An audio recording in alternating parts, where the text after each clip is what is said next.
बिस्मिल्लाहिर्रहमानिर्रहीम।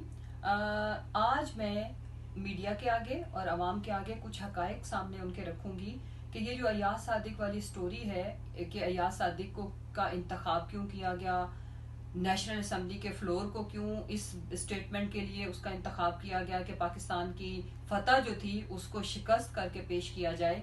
तो ये मैं अवाम के आगे और मीडिया के आगे इसकी जो बैकग्राउंड स्टोरी है, इस प्लान का मास्टरमाइंड कौन था, ये प्लान कैसे बना, क्यों बना और इस प्लान का बेनिफिशियरी कौन है।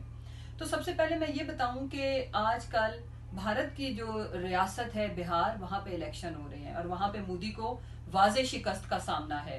उसके बाद जो कोविड-19 था उसमें भी जो नाकिस इंतजाम थे, इसकी पुअर पॉलिसीज की वजह से अवाम के अंदर मोदी के खिलाफ बहुत ज्यादा गमो गुस्सा है। और उसके बाद मोदी ने और चूंकि जब पाकिस्तान की आर्म फोर्सेस ने, पाकिस्तान की पाक फिजाइया ने जब 2 भारतीय त्यारे गिराए तो उसकी वजह से ऑपोजिशन भी हर वक्त, जो भारत की ऑपोजिशन है वो मोदी को आड़े हाथों लेती है।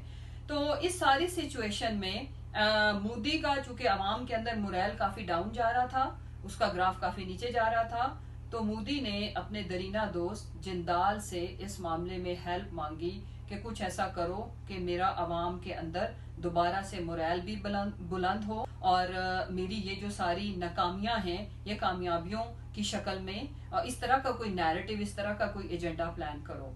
देन फिर जंदाल ने अपने दरीना दोस्त, बल्कि यूं कहें कि मोदी के और जंदाल के दरीना दोस्त नवाज शरीफ से कांटेक्ट किया कि how can we help Modi.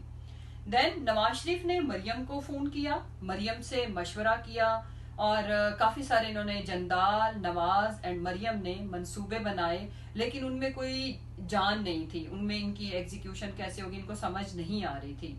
Finally जंदाल ने अजीत दोवल से राब्ता किया। अब अजीत जो दोवल है उन्होंने इनको अयाज सादिक वाला मंसूबा बना के दिया कि इसका इम्पैक्ट भी ज्यादा आएगा और ये इमीडिएटली जो है ना एक हाइप क्रिएट कर देगा।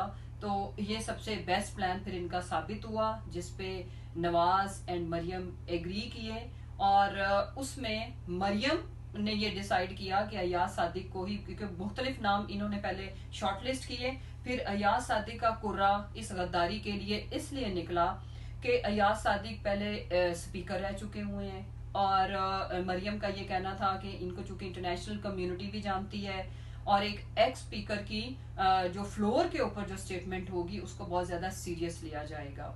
और फिर इसमें एक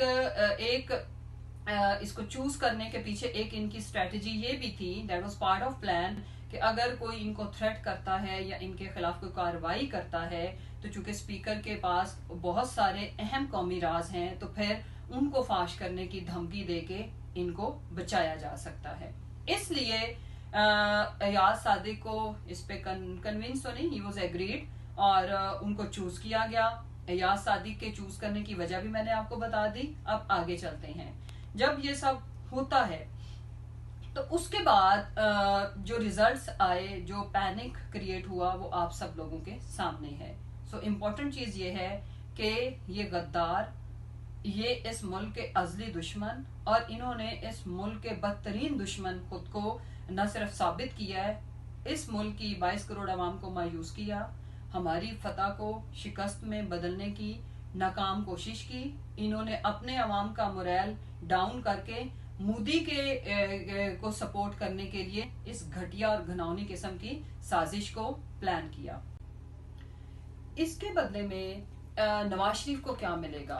तो जंदाल ने सबसे पहले तो नवाज शरीफ को ये गारंटी दी, और गारंटी किनके थ्रू दी? भारतीय निजात बरतानिया की वजीर दाखिला, उनको उनकी मुलाकात भी कराई गई नवाज शरीफ साहब से कि आपको यहाँ पे सिक्योरिटी मुकम्मल दी जाएगी, उसके बाद आपको पाकिस्तान डिपोर्ट नहीं होने दिया जाएगा और ये वो चीजें थी। और उसके बाद अगले प्लान पे भी, आप वो तो मैंने पहले भी अर्ज किया था कि आप अगर खुदा न खास्ता, इन्होंने एक बैकअप प्लान भी रखा हुआ है कि अगर पाकिस्तानी गवर्नमेंट उनको वापस लाने में कामयाब हो जाती है तो फिर इनको सऊदी अरेबिया या अमेरिका शिफ्ट किया जाएगा, और ये सारे फैसिलिटेशन जंदाल के थ्रू हो रही है। तो इस सारे साजिश और मंसूबे को इन्होंने अप्रिशिएट किया, और इनको लगता है कि कामयाबी से एग्जीक्यूट हुआ है, इसलिए ये बहुत खुश है, मरियम भी। और बाकायदा जंदाल के थ्रू शाबाश दी गई अयाज सादिक को, इस सारी एक्सरसाइज को करके मोदी के इलेक्शन में उसको फायदा पहुंचाना है।